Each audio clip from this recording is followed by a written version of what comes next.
بسم الله الرحمن الرحيم قل إنني هداني ربي إلى صراط مستقيم دينا قيما ملة إبراهيم حنيفا وما كان من المشركين قل إن صلاتي ونسكي ومحياي ومماتي لله رب العالمين لا شريك له وبذلك أمرت وأنا أول المسلمين قل غير الله يبغي ربا وهو رب كل شيء ولا تكسب كل نفس إلا عليها ولا تزر وازرة وزر أخرى ثم إلى ربكم مرجعكم فينبئكم بما كنتم فيه تختلفون. سورہ انعام کی یہ آخری آیتیں ہیں. یہ اس کتاب کی آیتیں ہیں جس کو حضرت عمر رضی اللہ تعالیٰ عنہ نے اپنی خلافت کے زمانے میں ممبر پر ہاتھ میں اٹھایا تھا اور کہا تھا کہ سنو،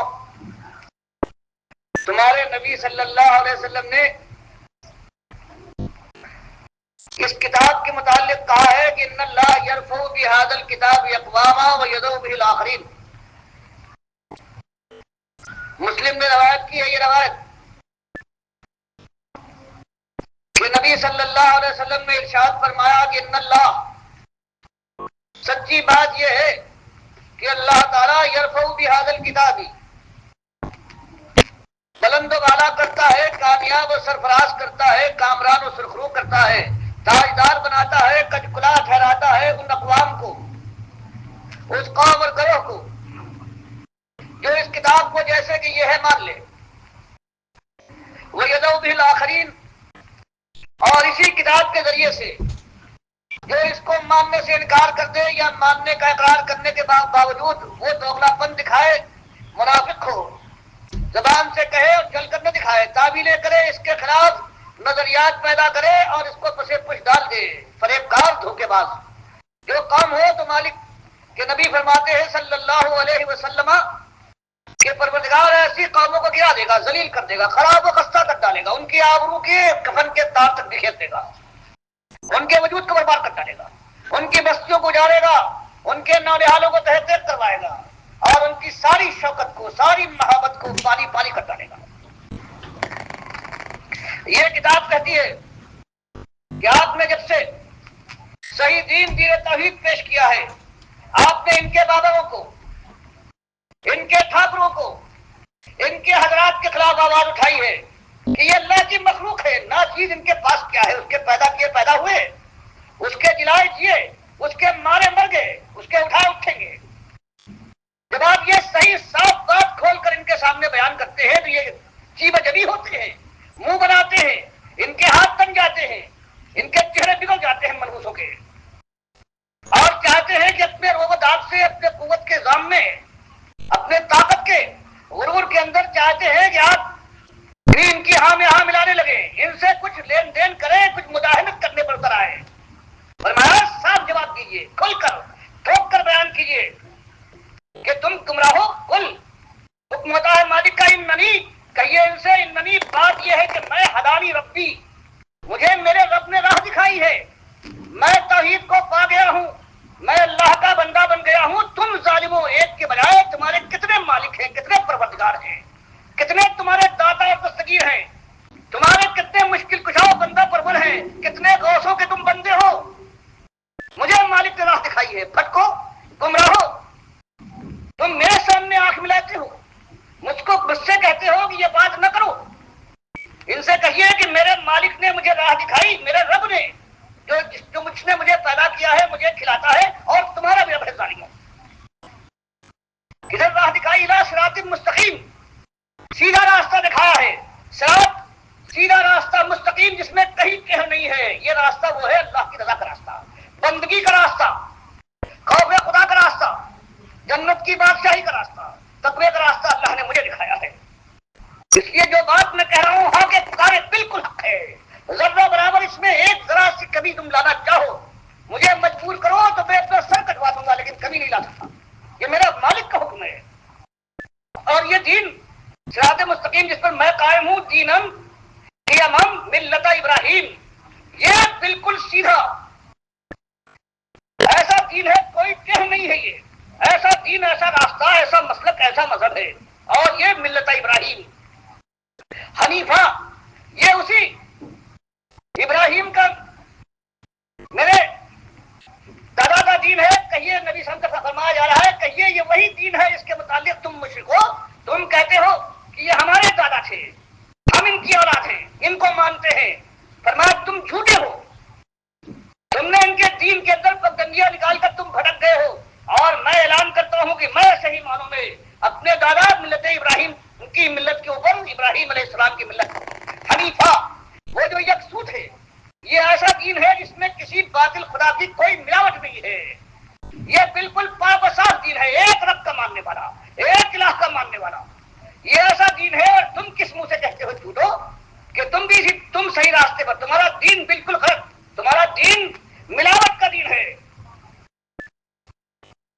اور تم اپنے دادا کے دین کے پیرو ہونے کا دعویٰ کرتے ہو، اور مشرکو تمہاری ایک ایک جگہ پر، ایک ایک گھاٹ کے اوپر، ایک ایک تمہارے موڑ کے اوپر تمہارا ایک بابا، ایک الہ، ایک تمہارا معبود براجمان ہے، کسی کے دنڈوت کرتے ہو، کسی کے پھیرے لگاتے ہو، کسی پر نظر نیاز ہے، کسی کو آواز دیتے ہو، تم تو وہ لوگ ہو۔ اور جو ملت ابراہیم ہے اور ابراہیم علیہ السلام تھے، ما کان من المشرکین، وہ مشرکوں میں سے نہیں تھے، تم کیسے ان کی راہ کو سکتے ہو؟ تم تو خالص مشرک ہو، نمبر ایک مشرک۔ یہ اس انداز سے مالک فرماتا ہے، یوں کہیے ان سے، یوں لگائیے ان کے دلوں پر چوٹ، ان کے عقائد کو یوں تھیا پاتا کر ڈالیے، تب یہ سیدھے ہوں گے۔ یہ نرم بات کے ماننے والے نہیں ہے، 10-11 برس ہو گئے ہیں آپ ایک بات کو اٹھاتے رہے ہیں جو کائنات کی حقیقت ہے، لیکن یہ ظالم ماننے کو تیار نہیں ہے۔ چیلنج کیجیے، اب ان پر چڑھ کر ان کے سامنے اعلان کیجیے کہ تم مشرکو، تمہاری راہ، تم ابراہیم علیہ السلام کی ملت پر نہیں ہو، وہ تو خالص توحیدی تھے، تم مشرک ہو۔ اور اس کے ساتھ کہیے، یہ نہیں ہوتا کہ حج کے موقع پر کہتے ہو ہم بھی حج کرتے ہیں، ہم بھی روزہ رکھ لیتے ہیں کبھی کبھی، چاہے ہمارے وقت جیسا ہو۔ فرمایا نہیں، پورے دین کے اندر ہونا چاہیے، یہ نہیں ہے کہ کچھ باتیں دینداری کی باقی شرک کرتے رہیں، جیسے آج لوگ کہتے ہیں۔ جب اٹھاؤ کہ تمہارے سارے صوفیاء، یہ تمہارا بغداد والے عبد القادر ہو، یا پنجاب والے علی حجویری، یا اجمیر والے معین الدین چشتی، انہوں نے شرک کو بھر دیا ہے اپنی کتابوں میں، اللہ کو ایک ایک جگہ پر گالیاں دی ہیں، ان کی ساری کتابیں اس بات پر گواہ ہیں۔ تو لوگ پڑھتے ہیں، کہتے ہیں اچھا حضرت انہوں نے توحید بھی لکھی ہے، کون انکار کرتا ہے دنیا میں؟ کفار بھی اگر ان سے پوچھتے، پروردگار فرماتا ہے وَلَئِن سَأَلْتَهُم مَنْ خَلَقَ السَّمَاوَاتِ وَالْأَرْضَ لَيَقُولَنَّ اللَّهُ، ابو جہل سے، عقبہ ابن ابی معیط سے، ولید ابن مغیرہ سے، اے نبی صلی اللہ علیہ وسلم اگر آپ ان سے پوچھیں کہ من خلق السماوات والارض، کہ کس نے پیدا کیا، کون سی ذات ہے جس نے زمین اور آسمان کی تخلیق فرمائی ہے، لَيَقُولَنَّ اللَّهُ، تو یہ سارے ایک آواز میں پکار اٹھیں گے کہ وہ تو اللہ ہے۔ فرمایا اس معاملے میں تو یہ بھی توحیدی ہے ظالم، لیکن وَإِذَا قِيلَ لَهُمْ لَا إِلَٰهَ إِلَّا اللَّهُ يَسْتَكْبِرُونَ، جو جنگ ہے اس کی، اگر ان سے کہو رک جاؤ، تم نے مانو کہ وہ آسمان کا بنانے والا ہے، زمین کا بچھانے والا ہے، تو یہ بھی مانو اکیلا ہے، کہتے نہیں، یہ بات نہیں۔ وَإِذَا قِيلَ لَهُمْ، جب ان سے یہ کہا جاتا ہے کہ لا الہ الا اللہ، یہاں تک تم نے اللہ کو مان لیا، اب یہ بھی مان لو کہ اس کے علاوہ اور کوئی نہیں ہے، تو مالک فرماتا ہے یستکبرون، تب بگڑ اٹھتے ہیں، تب تکبر کرتے ہیں، یہ بات نہیں مانیں گے، یہ ہمارے باپ دادا کی بات ہے، ہمارے پرکھوں سے چلی آئی ہے، ہمارے بزرگوں کی ایک نشانی ہے، ہم اس کو نہیں چھوڑ سکتے۔ تو یہی بات کہ وہاں بھی ان مشرکوں کے اندر بھی توحید کا ایک جز تھا۔ اب اگر کہا جاتا ہے آج کل کے ان مسلمانوں سے جن کو تم بابا مانتے ہو، جن سے تم جب طوفان آ جائے کشتی کے لیے آواز دیتے ہو کہ مدد کن یا معین الدین چشتی، اس کے لیے کہتے ہو پار لگا دو کشتی، جو تمہارا غوث ہے، جو تمہارا داتا ہے، اس نے یوں اللہ کو گالیاں دی ہیں، اپنی کتاب کے ایک ایک ورق بھی ہے، تب کہتے ہیں دیکھو توحید توحید میں جو لکھی ہے ان سے کہو ہاں بغیر توحید کے خالص باطل دنیا میں قائم نہیں ہو سکتا. جب تک اس کے اندر کچھ حق نہ ہو. کوئی دیوار تم ایسی بنا سکتے ہو کہ خالی ریت کا پلاسٹر دیتے رہو اور وہ دیوار کھڑی ہو جائے. کچھ نہ کچھ اس میں سیمنٹ ملانا پڑے گی تبھی دیوار بن سکتی ہے. یہ انہوں نے کیا ہے. اور مالک فرماتا ہے ان سے کہیے کہ تم جھوٹے ہو. تم ابراہیم علیہ السلام کے مسلک پر بالکل نہیں ہو. وہ تو توحیدی تھے اور تم مشرک ہو. اور ہر چیز میں ہر مسئلے میں اللہ کی بندگی ہونا چاہیے. کسی ایک شاخ میں بھی اللہ کے ساتھ اگر شرک آ گیا تو پورا انسان خالص مشرک ہے. مالک کے نبی فرماتے ہیں صلی اللہ علیہ وسلم من مات یشرک باللہ شیئا دخل النار. اگر کسی نے شیئا ذرہ برابر بھی شرک کو دخل دیا اپنے ایمان کے اندر تو وہ جہنم کا باسی بنے گا. وہ معمولی سے معمولی ہو. اور نہ کہ جو آج امت کے اندر جن کا دین پھیلا ہوا ہے انہوں نے تو ہر سطر میں اور ہر ورق کے اوپر اپنی خدائی کا اعلان کیا ہے اور یہ کہا ہے کہ ہم خدا کی ذات میں شامل فنا فی اللہ ہو کر ہم بھی خدائی کرتے ہیں. فرمایا کہیے ان سے کہ دیکھو ایمان یہ ہے, توحید یہ ہے جو میں کہتا ہوں, جو میں کرتا ہوں. قل ان سے کہیے ان صلاتی, یہ میری نماز تم دیکھتے ہو اللہ کے سامنے جھک جاتا ہوں.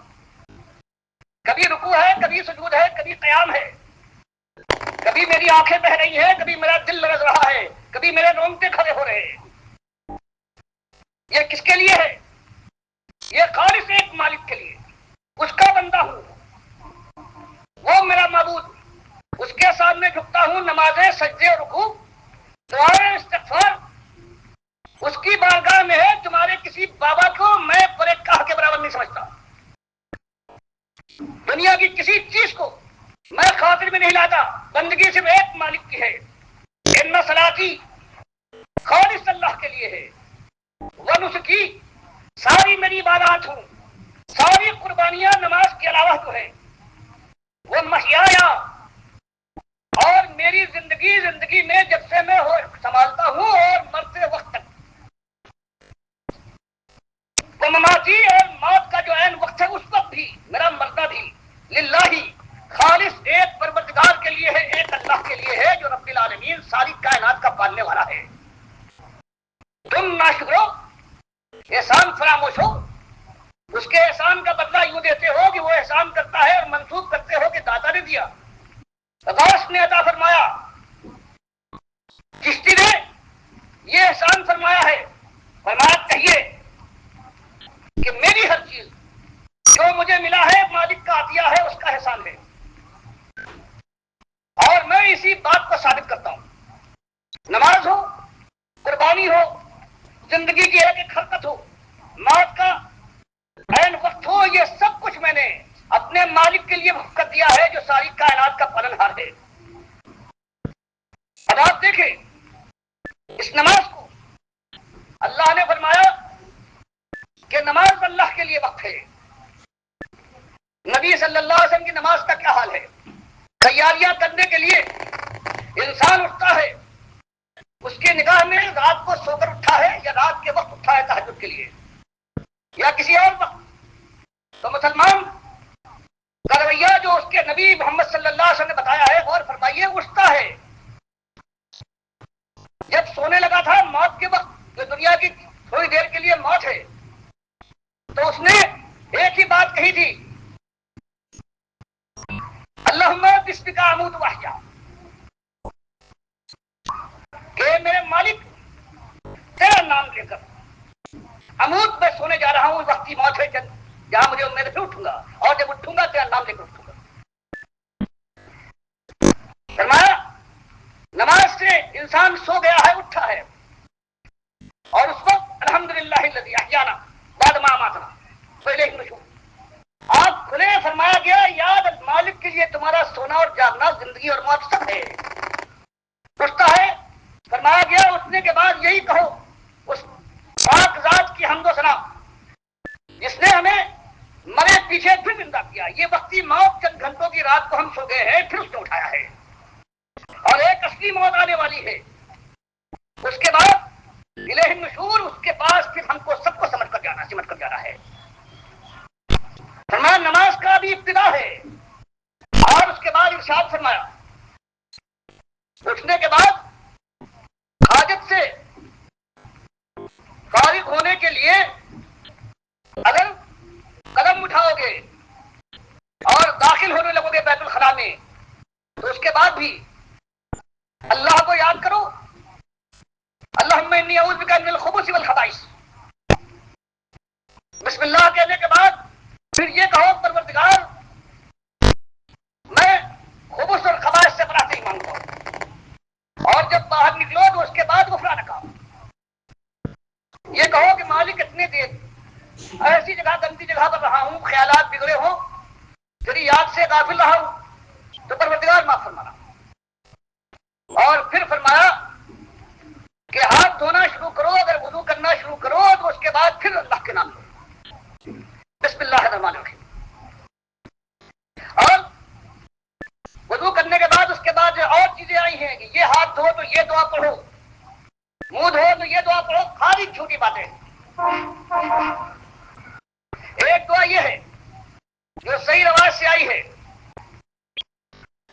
اور دوسری صحیح روایت جو آتی ہے کہ جب وضو کر چکو تو اس کے بعد کلمہ شہادت پڑھو، اشہد ان لا الہ الا اللہ واشہد ان محمد عبدہ ورسولہ. اور اس کے پڑھنے کے بعد اللہ کا احسان یہ ہوتا ہے کہ جنت کے سارے دروازے 8 دروازے ایسے بندے کا استقبال کریں گے. ہر جگہ ایک ہی بات ہے، زندگی ہے موت ہے، جینا ہے مرنا ہے، اٹھنا ہے بیٹھنا ہے. یہ نماز کی تیاری ہو رہی ہے. اور اس کے بعد وضو سے فارغ ہونے کے بعد اذان دینے والا کیا پکارتا ہے؟ اللہ اکبر اللہ اکبر. کہ مالک صرف بڑا ہے. یہ جو آج بادشاہ بڑائی کر رہا ہے، جو آج مہاجن بڑائی کا تاج زبردستی اپنے سر پر رکھ رہا ہے، یہ وہ پیر اور مولوی بڑائی کے سنگھاٹن پر براجمان نظر آتا ہے، یہ سارے چھوٹے ہیں جھوٹے ہیں، یہ غاصب ہیں، یہ طاغوت ہیں، ان کے پاس کچھ نہیں ہے. اللہ بڑا ہے. اللہ اکبر اللہ اکبر. اور اس کے بعد جو ہر طرف کفر و شرک پھیلا ہوا ہے، یہ قبریں اور آستانے، یہ علم اور تعزیے، یہ درگاہیں اور زیارتیں، کوئی دیتا ہے کوئی لیتا ہے، یہ شرک سمبلس اور یہ اڈے، یہ سومناتھ کے مندر جو پھیلے ہوئے ہیں. تو ایک مؤذن پکارتا ہے اشہد ان لا الہ الا اللہ، پکارتا ہے گواہی دیتا ہوں الہ کوئی نہیں ہے سوائے ایک الہ کے. یہ سارے یہ جو اڈے ہیں یہ جھوٹے ہیں، ان کو مسمار کرو، ان میں آگ لگاؤ. یہ سومناتھ کے مندروں کے لیے غزنوی بنو، کوئی باہر کبھی نہیں آئے گا. اللہ اکیلا ہے شہادت دیتا. یہ شہادت دینے کے بعد اشہد ان محمد رسول اللہ. دوسری گواہی یہ کہ کسی کی بات نہ ماننا ان جھوٹوں کی. موپیر اور مولوی یہ ظالم پیٹ کے کتے ہیں. یہ گواہی دو کہ نبی صلی اللہ علیہ وسلم رسول ہیں اور ان کی بات مانوں گا قیامت تک کے لیے. ان پیروں اور مولویوں کی جو بات ان سے ٹکرائے گی اس کو پھر اللہ کو. پھر حی علی الصلاۃ آواز دی جاتی ہے. کہاں جا رہے ہو؟ بابا کے یہاں درگاہوں پر جمعرات کو زیارت کے لیے جا رہے ہو؟ بال بچوں کو بے شرموں لیے جا رہے ہو؟ وہاں کا مجاور تمہاری جوان بیٹی کے سینے کے اوپر جھاڑو پھیرے گا بابا اس لیے جا رہے ہو؟ نظر باز بیٹھے ہوئے ہیں یہ چرس اور گانجے والے. فرمایا کہاں جاتے ہو؟ حی علی الصلاۃ. یہ بابا کی زیارت کو سلام بھرنے جا رہے ہو؟ تمہارے لیے اللہ کی بارگاہ ہے اور نماز کی طرف. حی علی الفلاح. تم سمجھتے ہو بابا خوش ہو جائے گا؟ بابا خوش ہو جائے گا، بھلا ہوگا، بہتری ہوگی. ظالمان فلاح یہاں ہے، اللہ کے سامنے جھکنے میں، بابا کی درگاہ میں زیارت میں نہیں ہے. اور یہ بیان کرنے کے بعد پھر اللہ اکبر اللہ اکبر. وہی ایک مالک بڑا ہے، بڑائی اس کو زیب دیتی ہے. یہ اس کی مخلوق اس کی کبریائی کی چادر سے جنگ کرتے ہیں، چھیننا چاہتے ہیں. مالک فرماتا ہے کبریائی میری چادر ہے، بڑائی میرا حق ہے. یہ ظالم مجھ سے لڑتے ہیں میری چادر چھیننے کے لیے.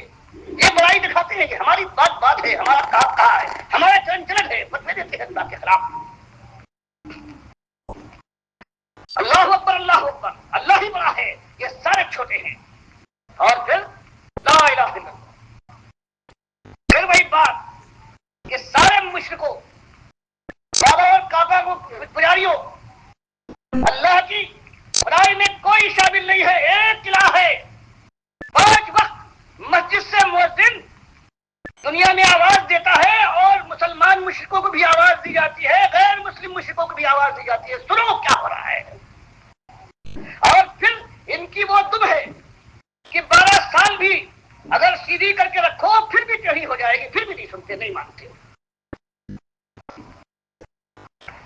اس کے بعد پھر اللہ کا بندہ جانے کے بعد نماز کے لیے امام آگے بڑھتا ہے، اور یہی بات پھر دہرائی جاتی ہے قیامت کے اندر، اور ہر شخص سے کہا جاتا ہے کہ اب ثنا پڑھو، سبحانک اللہم و بحمدک، تو پاک، اکیلا تو پاک ہے، ساری تعریفیں تیرے لیے ہیں۔ اور یہ اللہ کے باغی جو صوفیہ کہلاتے ہیں، بایزید بستانی جن کو کہتے ہیں، وہ بڑے پیر تھے، او بڑا پیر، وہ کیا کہتے ہیں، ساری کتابیں ابن عربی کی فتوحات مکیہ لے لو، کشف المحجوب لے لو جس کو داتا کہتے ہو، کیا کہتا ہے یہ ظالم، کہتا ہے سبحانی ما اعظم شانی، یہ ظالم جو تمہارے یہاں تمہارا آج کے مسلمانوں تمہارا بابا ہے، اس کا قول ہر تمہارا صوفی نقل کرتا ہے، شام کے ساتھ برات اللہ تھے، توحیدی تھے، اللہ کی ذات میں گھس گئے تھے۔ یہ توحید کا اتحاد ثلاثہ، یہ صوفیوں کی جڑ ہے۔ ایک اتحاد یہ ابن عربی کا جو مشہور ہے، باقی اس سے پہلے سارے صوفی ہوتے ہیں کہ اللہ ہر چیز میں ہے، یہ انگلی بھی اللہ ہے، اس کو کہتے ہیں نظریے وحدت الوجود، یعنی خالق اور مخلوق میں کوئی فرق نہیں ہے، ذات ایک ہی ہے، صرف چھوٹا اور بڑا، کمزور اور طاقتور، سمرا ہوا اور غیر کم سمرا ہوا، بس یہ فرق ہے، باقی ساری ذاتیں جو ہے خالص اللہ کی، ایک ہی ذات اللہ نے پیدا کی ہے، اپنی ذات اور کوئی ذات پیدا نہیں کی۔ یہ صوفیہ کا سب سے بڑا عقیدہ ہے، 3 عقیدے ہیں اتحاد کے۔ دوسرا ان ظالموں کا عقیدہ یہ ہے کہ ریاضت کرتے جاؤ، سیکل مانتے جاؤ، اور ایسی ریاضت کرو جو قرآن و حدیث کے علاوہ ہو۔ 2 سال یہ بستانی کہتا ہے کہ میں نے اپنے نفس کو پانی نہیں دیا، کوئی الٹا لٹک کر نماز پڑھنے کی کوشش کرتا، الٹا لٹک کے نماز کنویں کے اندر، یہ ریاضت ہے۔ کھانے میں مہینہ بھر نہیں کھایا، اللہ کے نبی صلی اللہ علیہ وسلم فرماتے ہیں کہ میں تو رات کو نماز بھی پڑھتا ہوں، سوتا بھی ہوں، میں روزہ بھی رکھتا ہوں، افطار بھی کرتا ہوں، میرے بال بچے بھی ہیں، اور ان ظالموں کے یہاں شادی نہ کرنا یہ بڑی ریاضت ہے۔ ایک اتحاد کا نتیجہ یہ ہوا، اور دوسرا کہ ریاضت کرتے جاؤ تمہاری روحانی طاقت بڑھتی جائے گی، پھر یا تو رافضیوں کی طرح سے اللہ اتر آئے گا، تمہارے اندر داخل ہو گیا کہ علی خدا ہے، جو چاہے کر سکتے۔ بدوی صاحب نے فرمایا نا کہ عرش کے اوپر میرے باپ نے حقیقت دیکھی کہ علی رضی اللہ تعالیٰ عنہ عرش پر بیٹھے ہوئے میری ماں کا نکاح میرے باپ سے باندھ رہے بغیر پوچھے ہوئے، یہی ہے۔ یہ دوسرا اتحاد اس میں یہ ہوتا ہے کہ اللہ بھی غیر ہے، اللہ اور بندہ غیر ہے، لیکن ریاضت کے بعد اللہ بندے میں اتر آتا ہے، اب ایک ہو جاتا ہے اتحاد یہ۔ اور تیسرا اتحاد جس میں سارے ہی گرفتار ہیں اور جو مشہور ہے مجدد الثانی کے نام سے، کہ یہ بہت آگے گئے ہیں، اس کو کہتے ہیں بیت الشہود، اس کے معنی یہ ہے کہ اللہ کو تکلیف نہ دو، اوپر سے اتر کر تمہارے اندر جائے، بلکہ ریاضت کرتے رہو، بڑھتے جاؤ یہاں تک کہ تم خود داخل ہو جاؤ اللہ کی ذات میں۔ یہ بیت الشہود ہے، اور سارے صوفیوں کے اندر ان تینوں نظریات موجود، ہر چیز جو صوفی کہے اللہ کی کتاب کے خلاف، اس لیے کہ اسے اللہ کی کتاب اور اس کے نبی صلی اللہ علیہ وسلم کی سنت کو ختم کرنا ہے، اس کو کہنا ہے یہ تو بہرحال پرانی چیزیں آئی تھی، زمانے کے اندر تغیر ہوتا ہے، میں نے تو اللہ کی ذات میں داخل ہونے کے بعد خدائی اختیار کی ہے، اب جو میں کروں وہی صحیح ہے۔ اسی لیے یہ تاج و گانے، یہ جو چشتی کہلاتے ہیں، ان کے یہاں ناچ اور سماعت بہت بڑی بات ہے، ناچ و گانے اور ساری برائیاں جو ہے، یہ جو حال آتے ہیں اور اس کے بعد چیخو پکار کرتے ہیں، یہ ساری چیزیں ہیں وہ اس طریقے سے آئی ہیں۔ فرمایا گیا کہ آج انسان کھڑا ہوتا ہے اور اس کے بعد اس کی زبان سے نکلتا ہے سبحان اللہ، کہ تو پاک ہے، ساری تعریفیں تیرے لیے، تبارک اسم کا، تیرا نام بابرکت، تالا جد کا، تیری شان کا کیا پوچھنا، اور اس کے بعد تیرے ساتھ کوئی شریک نہیں، لا الہ، کوئی الہ نہیں، ایک بات برابر، کوئی الہ نہیں ہے۔ ایک مسلمان شروع سے لے کر رات کو مرنے جا رہا ہے، سونے سے کہتے وقتی موت ہے، اور اس کے بعد اب نماز پر کھڑا ہوا ہے، یہی ایک بات کہ الہ ایک ہے اور کوئی الہ نہیں ہے۔ پھر امام ہے، امام اس کے بعد کہتا ہے اعوذ باللہ من الشیطان، پھر وہی، پھر ایک ہی پروردگار سے پناہ، پھر بسم اللہ الرحمن الرحیم، اور پھر الحمدللہ، ساری تعریفیں ایک پروردگار کے لیے، اور پھر سارا وَإِيَّاكَ نَعْبُدُ وَإِيَّاكَ نَسْتَعِينُ کہ تجھ سے صرف مدد اور تیری بات پر، کسی اور کی نہیں، سب کچھ ختم ہو گیا۔ اس کے بعد جو قرآن ہے یہی کہہ رہا ہے، یہی چیز تشہد میں پہلے قاعدے میں بیٹھنے کے لیے التحیات للہ، یہ ساری زبانی باتیں اس کے لیے ہے، للہ صرف اللہ کے لیے، کسی بابا کے لیے نہیں ہے، میں بھجن نہیں کرتا، والصلوات والطیبات، ساری بدنی باتیں، والطیبات ساری مالی باتیں، یہ سب اللہ کے لیے۔ السلام علیکم ایھا النبی، سلامتی ہو، دعا مانگی جا رہی ہے کہ آپ کے اوپر سلامتی ہو۔ اب سلامتی آپ کے اختیار میں نہیں ہے، اللہ کے اختیار میں ہے، اس سے دعا کرنا، دعا آپ کی بھی درجے بلند ہوں گے، دعا سے آپ بھی اللہ کی رحمت کے ذریعے سے بلند درجے تک پہنچیں گے۔ السلام علیکم ایھا النبی، ایھا کہتے ہیں کہ نبی صاحب موجود ہوتے ہیں، کہتے ہو کہ یا جب کہتے ہو قبر کو تو نبی صاحب کی خطاب کا ہے، اور یہ ایھا کیا ہے؟ ایھا بھی وہی خطاب ہے۔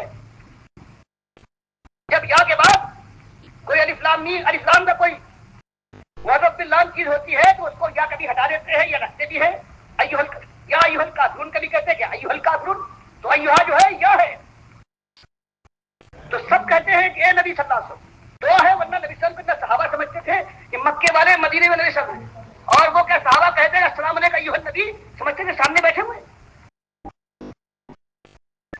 ورحمۃ اللہ وبرکاتہ، السلام علینا، اور سلامتی ہو، ہم دعا کرتے ہیں مالک، وعلی عباد اللہ الصالحین، اور جتنے اللہ کے نیک بندے گزرے ہیں، مومن موحد عمل صالح والے سب پر ہو پروردگار ذرا سلام تیری سلامتی ہے۔ نبی صاحب فرماتے ہیں جب بندہ یہ بات کہتا ہے تو جتنے توحیدی ہوتے ہیں اللہ کے ایماندار بندے، وہ اس سے پہلے ہوں، زمین اور آسمان میں کہیں ہوں، سب کو اس کا ثواب پہنچتا ہے۔